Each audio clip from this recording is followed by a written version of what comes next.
नमस्ते दोस्तों, मैं हूँ सोनम। आप सभी का स्वागत करती हूँ love story in Hindi podcast channel पर।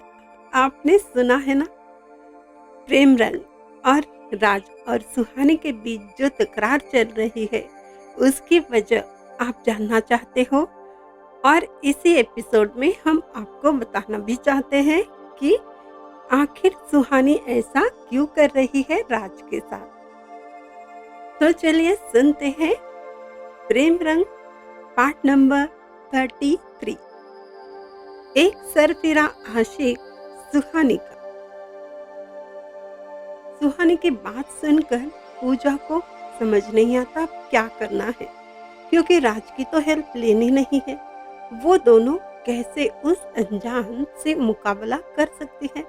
अगर घर में बात पता चली तो बाहर जाना ही भूलना पड़ेगा। घर से बाहर निकलना ही मुश्किल हो जाएगा, न जॉब के लिए। वो सुहानी से पूछती है, अगर हम किसी से भी नहीं कहेंगे, किसी की हेल्प नहीं लेंगे, तो हमारी हेल्प कौन करेगा? तुमने कुछ सोचा भी है? पता नहीं वो कितना खतरनाक इंसान हो सकता है। अगर वो राज के साथ कुछ कर सकता है तो सोचो, वो हम दोनों के लिए, हमारी फैमिली के लिए भी खतरा बन सकता है ना। हमें ये किसी को तो बताना चाहिए यार। किसी की तो हेल्प लेनी ही पड़ेगी ना। और ये क्या, तुम बार बार इतना क्यों डरती हो और फिर रोती रहती हो? पूरी बात तो अभी तक तुमने मुझे बताई भी नहीं, बोलो भी। फिर से सुहानी वही कहती है, मैं राज के लिए कोई भी खतरा नहीं बनना चाहती। अगर मैं उससे दूर रहूं तो उसकी जिंदगी बच सकती है, और मैं उससे दूर भी रहना मुझे मंजूर है। मैं वही करूंगी। मैं ज्यादा कुछ भी नहीं बता सकती। मैं खुद भी तो नहीं जानती हूँ कौन है वो, और पता नहीं क्यों मेरे पीछे पड़ा है। और वैसे भी मैंने मोबाइल से सब कुछ डिलीट कर दिया है। कोई मैसेज नहीं है मेरे मोबाइल में, और वो एक नंबर से तो कॉल नहीं करता है, बहुत सारे नंबर से कॉल करता है। फिर पूजा कहती है, अरे यार, हम पुलिस की हेल्प ले सकते हैं ना। सुहानी कहती है, नो नेवर। अगर उसे पता चला ना मैंने सबको बता दिया, तो वो गुस्से में राज को कुछ भी कर सकता है। मैं ऐसा नहीं करूंगी, बिल्कुल नहीं। मैं बिल्कुल ये रिस्क नहीं लेना चाहती। हाँ पूजा, प्लीज प्लीज, राज की जिंदगी खतरे में पड़ सकती है। तुम समझती क्यों नहीं हो? मैं राज से दूर रहूंगी, उसके साए से भी दूर रहूंगी। मैं उसे कोई प्रॉब्लम हो ये नहीं कर सकती। मुझे उसकी जिंदगी हर हाल में बचानी है। चाहे चाहे मुझे कितना भी दर्द सहना पड़े, मैं सह लूंगी। मैं उसके बिना भी रह लूंगी, पर मेरे राज को मैं कुछ नहीं होने दूंगी, कुछ भी नहीं। अचानक फिर से एक कॉल आ जाता है। इस बार सुहानी पूजा को कॉल देती है रिसीव करने के लिए। पूजा सिर्फ सुनती है। दूसरी ओर से वो इंसान कहता है, देखो सुहानी, मैं तुम्हारे सपने में दिन भर खोता रहता हूँ। दिन भर तुम्हारे ही सपने देखता हूँ। रात रात भर मैं सो नहीं पाता हूँ। तुम्हारा ख्याल मुझे सोने ही नहीं देता। वो जो तुम्हारा राज है, उसकी जिंदगी अब मेरे हाथ में है। अगर उसकी जिंदगी चाहती हो तो मेरी बन जाओ, और किसी को कुछ बताने की हिम्मत मत करना, वरना।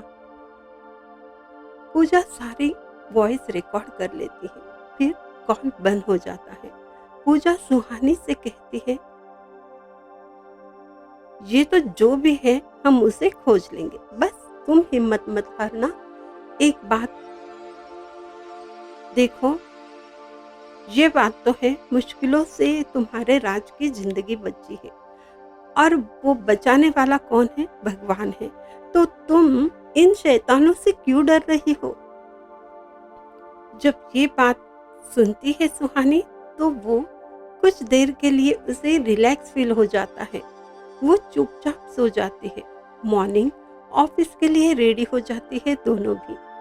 उसी वक्त गेट पर कोई अजनबी उन्हीं के घर की ओर देख रहा था और एड्रेस पूछ रहा था। फिर से सुहानी और पूजा की ओर देखते हुए मोबाइल पर बात भी करता है। दोनों भी कार में बैठ जाती है। कार के ड्राइवर उन्हें ऑफिस तक पहुंचा देता है। सुहानी की नजर यहाँ वहाँ राज को खोजती है, लेकिन राज कहीं भी नजर नहीं आता। दर्द सुहानी को भी होता है, लेकिन सुकून भी होता है। चलो अच्छा है, मेरे पीछे नहीं आएगा, वो खतरे से दूर रहेगा। दोनों कार से उतरती है। ड्राइवर चला जाता है। दोनों ऑफिस छूटने के बाद कार का वेट करती है और तभी वहां समीर पहुंच जाता है। पूजा उसे अनदेखा करती है और सुहानी भी, लेकिन फिर भी वो पास आकर उनसे हेलो कहता है। और कैसे हो आप?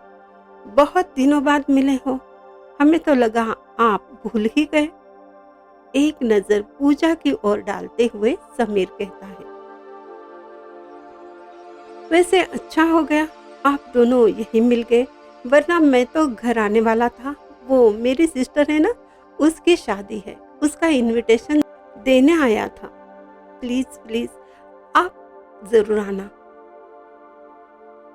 सुहानी राज के बारे में पूछना चाहती है, लेकिन खुद पर कंट्रोल कर लेती है। कहती है हाँ, हम जरूर आएंगे। और पूजा कहती है आप क्यों नहीं शादी करते? यहाँ वहाँ लड़कियां पटाने में टाइम बर्बाद करने से अच्छा है कोई अच्छी खासी लड़की देखकर शादी कर लीजिए। जवाब में समीर कहता है हाँ जी, क्यों नहीं, रेडी हो जाओ, हम तो कब से तैयार है दूल्हा बनने को। पूजा गुस्से से पूछती है, एक्सक्यूज मी, आपने क्या कहा? किससे कहा रेडी होने को? तो समीर बात घुमाते हुए कहता है, अरे हमने कहा कोई तो रेडी हो जाए, आपको नहीं कहा कुछ।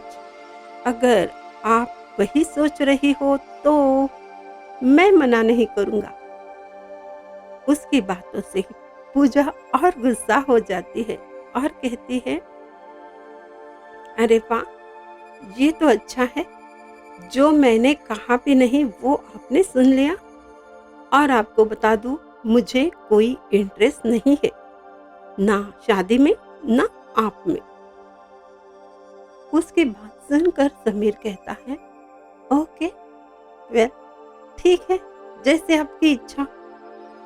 वैसे भी जल्दी हार मानने वालों में से मैं भी नहीं हूँ, अपना तो अलग स्टाइल है। लेकिन ये सब सुनने के बजाय सुहानी का हाथ पकड़कर पूजा कार में बैठ जाती है और दोनों चली जाती है। उनके जाने के बाद समीर राज के पास आ जाता है। राज वहीं पर कार में बैठे सुहानी को निहार रहा था। सुहानी के खूबसूरत चेहरे पर बहुत सारी उदासी थी, जैसे वो हंसना ही भूल गई थी, खिलखिलाना ही भूल गई थी। समीर की सिस्टर की शादी में पूजा, सुहानी, उसके कुछ खास फ्रेंड्स आ जाती है। राज भी शादी में होता है, लेकिन उसे कोई नहीं पहचान पाता, सुहानी भी नहीं। लेकिन राज की नजर सिर्फ सुहानी पर रहती है। बहुत सारे मेहमान होने के बाद भी एक इंसान बार बार सुहानी के आसपास जाकर खड़ा हो जाता है। सुहानी वहां से दूर जाती है और पूजा से कहती है, कोई पागल है जो बार बार मेरे आसपास रहता है, देखो ना। हंसते हुए पूजा कहती है, उसकी बेचारे की कोई गलती नहीं, ये तो तुम्हारी गलती है। सुहानी को तभी मैसेज आता है, हाय बहुत खूबसूरत लग रही हो, दिल तो करता है आज ही तुमसे शादी कर लूं, मंडप भी तैयार है, हम दोनों भी। अगर तुझे राज की जिंदगी प्यारी है तो तुझे मेरा ही होना होगा, ये बात कभी मत भूलना। तो दोस्तों, देखा ये प्रेम रंग का नया रंग। ये कोई विलन है जो सुहानी और राज की जिंदगी में आ टपका है, कोई सरफिरा आशिक। देखते हैं आगे क्या होता है। जब ये बात राज को पता चलेगी तब राज क्या करता है और फिर आगे क्या होता है, सुनना चाहते हो ना तो चैनल के साथ बने रहिए। और हाँ, जिन्होंने अभी तक चैनल को सब्सक्राइब यूट्यूब पर नहीं किया है वो प्लीज़ सब्सक्राइब कीजिए अगर आपको ये प्रेम कहानी प्रेम रंग पसंद है। बाकी चैनलों पर आप फॉलो कर सकते हैं और शेयर भी कर सकते हो, कमेंट कर सकते हो। हमने कितनी बार कहा है, आपके फीडबैक का हमें बेसब्री से इंतज़ार है। अगर आपको पसंद आ जाए ये प्रेम रंग तो बता दीजिएगा। हम फिर मिलेंगे अगले एपिसोड में, तब तक थोड़ा सा इंतज़ार। और प्रेम रंग में रंगते रहिए।